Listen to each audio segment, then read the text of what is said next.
আইসিইউতে জীবন মৃত্যুর সন্ধিক্ষণে অভিনেতা মুশফিক ফারহান। বিস্তারিত দেখুন ডেস্ক রিপোর্টে। গুরুতর অসুস্থ হয়ে ঢাকার একটি বেসরকারি হাসপাতালে ভর্তি হয়েছেন ছোট পর্দার জনপ্রিয় অভিনেতা মুশফিক আর ফারহান।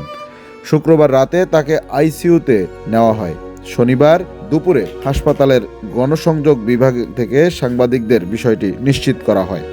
অভিনেতার অসুস্থতার বিষয়ে নির্মাতা ও প্রযোজক দীপু হাজরা বলেন, জ্বর ও শরীর ব্যথার কারণে অসুস্থ হয়ে পড়লে তাকে শুক্রবার হাসপাতালে নেওয়া হয়। সেখানে তার শারীরিক অবস্থার অবনতি ঘটে। পরে তাকে আরেকটি হাসপাতালে নেওয়া হয়। এখন সেখানেই তার চিকিৎসা চলছে। চিকিৎসকের বরাত দিয়ে নির্মাতা দীপু হাজরা আরও জানান, বড় ধরনের বিপদ এড়াতে আইসিইউতে তার চিকিৎসা চলছে। এখন তার অবস্থা অনেকটা ভালো। দু একদিনের মধ্যেই তাকে কেবিনে স্থানান্তর করা হবে বলে চিকিৎসকরা জানিয়েছেন।